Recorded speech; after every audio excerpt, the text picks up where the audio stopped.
శ్రీమాత్రే నమః. శ్రీ గురుభ్యో నమః. తదుపరి కర్కాటక రాశి. ఈ యొక్క ఏప్రిల్ మధ్య నుండి మే మధ్య వరకు కూడా పంచగ్రహ కూటం అనేది, షష్టగ్రహ కూటం మొన్ననే పూర్తయింది.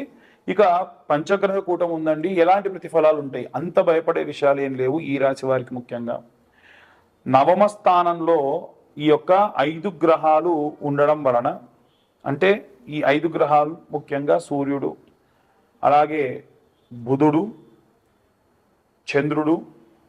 ఈ చంద్రుడు ఏంటంటే గమనం అనేటువంటిది జరుగుతూ ఉంటుంది. చంద్రుడు, అలాగే రాహువు, శుక్రుడు. శుక్రగ్రహం కళలు, రాజకీయ రంగాల వారికి సంబంధించి చాలా ప్రతీతి. వీరికి ప్రాజెక్ట్స్ అన్నీ కూడా మ్యాక్సిమం అయిపోయి లాస్ట్ మూమెంట్లో వీరి నుంచి ఏవైనా కండిషన్స్తోని ఈ ప్రాజెక్ట్ నుంచి వీళ్ళని పంపించే ప్రయత్నం చేస్తారు. అయినా సరే మీరు నిలదొక్కుని ప్రాజెక్ట్లో ఉండి మంచి పేరు కూడా సంపాదిస్తారు. రాజకీయాల్లో కూడా ఆఖరి వరకు ఒక మనిషి పేరు చెప్పి ఆఖరి మూమెంట్లో ఆ మనిషిని తీసేస్తే ఎలా ఉంటుంది? ఈ పరంగా కొంచెం ఇబ్బంది పడతారు. చాలా జాగ్రత్తగా ఉండండి. ఇక ఎవరైతే వ్యాపారస్తులు ఉన్నారో వారికి బుధ గ్రహానికి సంబంధించి అధిపతి కాబట్టి బుధుడు నవమ స్థానంలో సంచరించడం వలన గోచార రీత్యా నో లాస్ నో ప్రాఫిట్గా ఉంటాడు. అంత తీవ్రమైనటువంటి ఇబ్బందులు ఏమీ ఉండవు. వీలైనంత వరకు వీరి యొక్క జాతక రీత్యా ఈ యొక్క 9వ స్థానాన్ని ఏ గ్రహాలు వీక్షణ ఉంది అనేటువంటి చూస్తే ఇంకా బాగా చెప్పచ్చు. ఇంకా ఎవరైతే రోగపీడోపశాంతయే, వృద్ధాప్యంలో ఉన్నటువంటి వాళ్ళు, పిల్లలు దగ్గర లేకుండా ఉన్న వాళ్ళు చాలా ఇబ్బంది పడుతూ ఉంటారు. అలాగే కుజుడు భూమికి సంబంధించి అధిపతి కాబట్టి భూమిని నమ్ముకున్నటువంటి రైతులు, చేతి వృత్తులు, కుల వృత్తులు చేసేటువంటి వాళ్ళు, వీరికి సంబంధించి సుబ్రహ్మణ్య ఆరాధన శక్తినిస్తుంది. వీరంతా కూడా ఏ మంత్రాన్ని చదవాలి? మానసికమైనటువంటి ఒత్తిడి అధికంగా ఉంటుంది ఈ రాశి వారికి. అంటే మనస్సుకు సంబంధించి బాధ పెట్టేవాళ్ళు, మనస్సుకు సంబంధించి ఏదన్నా విపరీతంగా ట్రీట్ చేసేవాళ్ళు ఉంటారు. జాగ్రత్తగా ఉండండి. అయితే వీరు ఏ మంత్రం చదవాలి అంటే, ఓం చంద్ర అరిష్టేతో సుసంప్రాప్తే చంద్ర పూజాంచ కారయేత్ చంద్రధ్యానం ప్రవక్ష్యామి మనఃపీడోపశాంతయే. ఈ మంత్రం చదవడం వలన మనస్సు ఎప్పుడు ప్రశాంతంగా ఉంటుంది. ఎవరైనా కాస్త బెడ్ రిటర్న్ అయిపోయి ఉన్నారు, బాగా ఏజ్డ్గా ఉన్నారు, ఓల్డ్ ఏజ్లో ఉన్నారు, వీళ్ళు ఏదైనా సరే ఒక బాగా ఇబ్బంది పడుతూ ఉన్నారు ఆరోగ్యానికి సంబంధించి అంటే, ఇప్పుడు నేను చెప్పే మంత్రం వారికి సహాయం అవుతుంది. అందరూ, మీరు ఈ రాశి వాళ్ళు ఆ రాశి వాళ్ళనే కాకుండా అందరూ కూడా ఈ మంత్రాన్ని చదవచ్చు. ఆ మంత్రం ఏమిటి అంటే, ఓం వం అమృతకరాయ అమృతం ప్లావయ ప్లావయ యజమానస్య. యజమానస్య అన్న దగ్గర వారి పేరు పెట్టండి. యజమానస్య మృత్యోర్నశ్యతు ఆయుర్వర్ధతాం నమో నమః అనే మంత్రం వీరికి అపమృత్యు భయాన్ని ఇస్తుంది. అమృతకారకుడైనటువంటి చంద్రుడు అమృతం వీరి యొక్క శరీరంలోకి పంపేట్టుగా చేస్తాడు అని మంత్రం యొక్క ఉద్దేశము. అందరికీ సంబంధించి, అన్ని వర్గాల వారికి సంబంధించి అసలు పంచగ్రహ కూటం అంటే ఏమిటి, ఏ గ్రహ సంచారం ఉంది, ఎలాంటి రెమెడీస్ తీసుకోవాలనే విషయాన్ని ఇప్పుడు మనం తెలుసుకుందాం.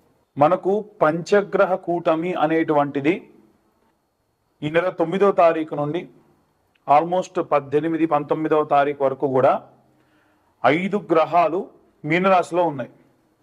అందులో ముఖ్యంగా సూర్యుడు, అలాగే శని, రాహువు, శుక్రుడు, బుధుడు, ఈ గ్రహాలు మీనరాశిలో ఉన్నాయి. మీనరాశి వారికి ప్రత్యేకంగా, అంటే ఒక్క మీనరాశి వారికి వదిలేస్తే మిగిలిన అన్ని రాశుల వారికి కూడా చాలా విశేషమైనటువంటి ఈ యొక్క గ్రహ సంచారం అనేటువంటిది చాలా హెల్ప్ అవుతుంది. కొంతమందికి నో లాస్ నో ప్రాఫిట్గా కూడా ఉంటుంది. అసలు ఈ పంచగ్రహ కూటమి వల్ల ఏమవుతుంది, ఎలాంటి పరిస్థితులు నెలకొంటాయి అనేటువంటివన్నీ కూడా ఇప్పటిదాకా మనం మాట్లాడుకున్నాం. అయితే ఈ యొక్క పంచగ్రహ కూటమి 17వ తారీఖు పూర్తవుతుందో లేదో 25వ తారీఖు అంటే సూర్య గమనం అనేటువంటిది ప్రారంభమవుతుంది. చంద్రుడు అనేటువంటి వాడు మళ్ళీ ఈ యొక్క మీనరాశిలోకి వస్తాడు. అంటే అప్పుడు మళ్ళీ పంచగ్రహ కూటమి ఉంటుంది. కానీ చంద్రుడు చాలా తొందరగా కదిలేటువంటి వాడు కాబట్టి ఒక 3 రోజుల పాటు ఈ యొక్క చంద్రుడు ఈ యొక్క మీనరాశిలోకి చేరడం అనేటువంటిది జరుగుతుంది. వాస్తవంగా మీనరాశిలోకి సూర్యుడున్నా, చంద్రుడున్నా, శుక్రుడున్నా, శని ఉన్నా ఎటువంటి నష్టం అనేటువంటిది ఉండదు. కేవలం ఇక్కడ పాపగ్రహ సంచారంలో భాగంగా శని కానీ రాహు కానీ ఉంటేనే ప్రాబ్లం. ఈ శని కానీ రాహు కానీ ఎవరైతే ఉన్నారో వారంతా కూడా మూవ్ అయిపోతున్నారు కాబట్టి అంతగా ఏమీ ఇబ్బంది లేదు. అయితే ఏమేం చేయాలి, అన్ని రాసుల వాళ్ళు ఎలాంటి రెమెడీస్ చేయాలి, ఎలాంటి మంత్రపఠనం చేసుకుంటే మంచిది అని అడుగుతూ ఉన్నారు. అందరికీ చెప్పేటువంటిది, కామన్గా చెప్పేటువంటిది ఒకటే ఏమిటంటే నవగ్రహ ప్రదక్షిణ. అందరు నవగ్రహాల గుడికి వెళ్తే 3 చేద్దామా, 4 చేద్దామా, 5 చేద్దామా, 10 చేద్దామా, 11 చేద్దామా అంటారు. అలా కాదండి. నవగ్రహ ప్రదక్షిణాలు చేస్తే 21 ప్రదక్షిణాలు చేయాలి. 21 ప్రదక్షిణాలు సవ్య దిశలో, ఒక 6 ప్రదక్షిణాలు అపసవ్య దిశలో చేయాలి. ఎందుకంటే ప్రతి గ్రహానికి 3 సార్లు ప్రదక్షిణ చేసినట్టు. అప్పుడు ఎన్నున్నాయి? 9 గ్రహాలు ఇంటూ 3 అంటే 27. ఇప్పుడు 27 గ్రహాల్లో కూడా ఈ యొక్క 7 గ్రహాలకు మాత్రమే 3 ప్రదక్షిణాలు చొప్పున చేసి, రాహుకేతువులు ఎప్పుడు కూడా యాంటీ క్లాక్ వైజ్ డైరెక్షన్లో తిరుగుతూ ఉంటారు. పాపగ్రహ సంచారం కదా, వాళ్ళు ఎప్పుడు రివర్స్ అన్నమాట.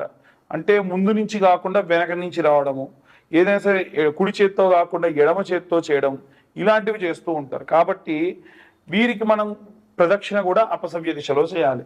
దీని వలన జాతక రీత్యా మనకు రాహుకేతువుల మధ్యలో వేరే ఏ గ్రహాలైనా బంధనమై ఉన్నా, ఒకవేళ ఏ గ్రహాలైనా పాపగ్రహంతో కలిసి ఉన్నా, ఎటువంటి గ్రహాలైనా సరే ఈ యొక్క పాపగ్రహాలతో బంధనమై ఉండి కూడా మనకు నెగిటివ్ రిజల్ట్స్ ఇచ్చేటువంటి ఉంటే కూడా ఈ ప్రదక్షిణాలు చేయడం అనేటువంటిది కాస్త శక్తినిస్తుంది.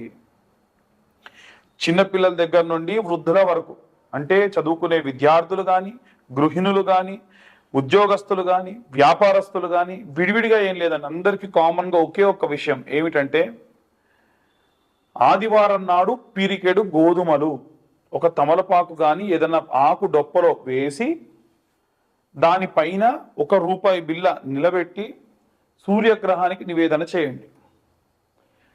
అదే గనక సూర్యగ్రహం నవగ్రహాల మధ్యలో ఉంటుంది.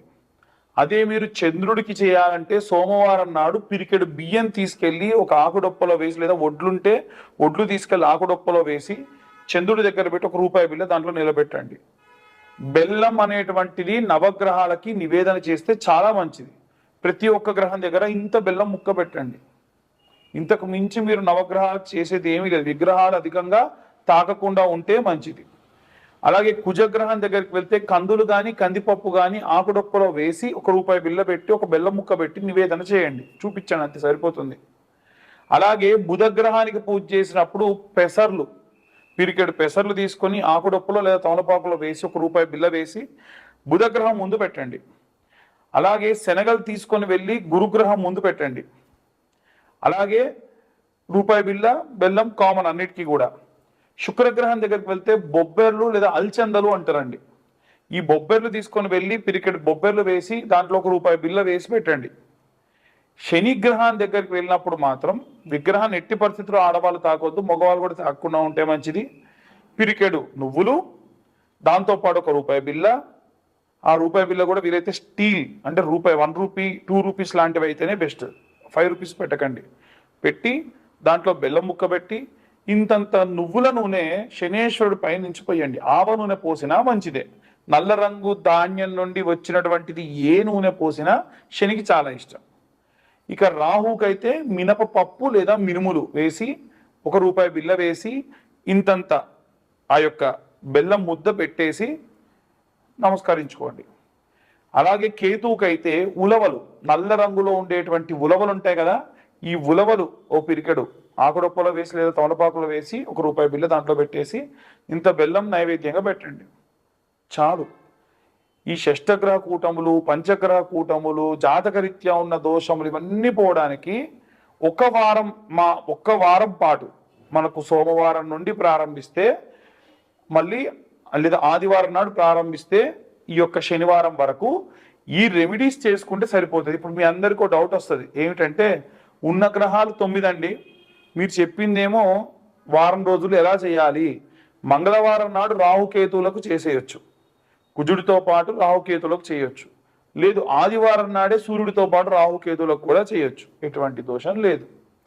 ఇక అందరూ మంత్ర పఠనం చేయాలి అనంటే ఏం చేయాలి అనంటే, ఓం ఆదిత్యాయ చ సోమాయ మంగళాయ బుధాయ చ గురు శుక్ర శనిభ్యశ్చ రాహవే కేతవే నమః అనే మంత్రం చదువుతూ ప్రదక్షిణ చేయాలి. మీరు ఏ రోజు నవగ్రహ దేవాలయానికి వెళ్ళినా నేను చెప్పిన విధంగా. ఇంకొకటి, దేవాలయం మూసే సమయానికి వెళ్ళకండి. ఉదయాన్నే వీలైతే 7-8 గంటల వరకు దేవాలయానికి వెళ్ళే ప్రయత్నం చేయండి. లేదా గృహిణులు ఉంటారు పాపం, ఇంట్లో అందరికీ వంటలు చేసి పంపించాలి కాబట్టి 9-9:30 ప్రాంతంలో వెళ్ళండి. దాని వలన కాస్త ప్రశాంతంగా ఉంటారు.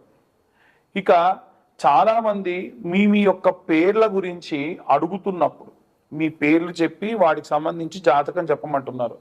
పేరు బలం మీద జాతకము 100% ఎవరు చెప్పరు. అలా చెబుతానని చెబితే నమ్మొద్దు. నేను చెప్తానని చెప్పినా నమ్మకండి అనే చెప్పే గతంలో, ఇప్పుడు చెప్తున్నా. మళ్ళీ చాలా మంది ఫోన్స్ చేసి మీ యొక్క పేరు బలంతో జాతకం చెప్పమంటున్నారు. దయచేసి మీ date of birth, time, place ఉంటే మీ జాతకం గురించి కాస్త డబ్బు ఖర్చు పెట్టి పూర్తి జాతకం తెలుసుకోండి.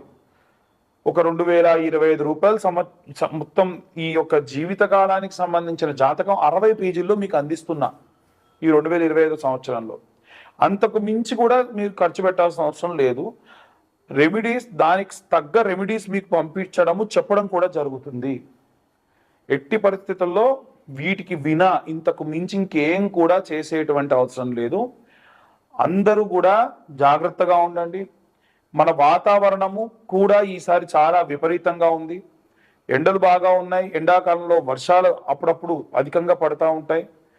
చాలా జాగ్రత్తగా ఉండండి. ఆరోగ్యం పట్ల ముఖ్యంగా పిల్లలు 12 సంవత్సరాల లోపు బాల్యంలో ఉన్న పిల్లలందరూ కూడా ఆరోగ్యం జాగ్రత్తగా చూసుకోండి. సర్వే జనా సుఖినో భవంతు. స్వస్తి.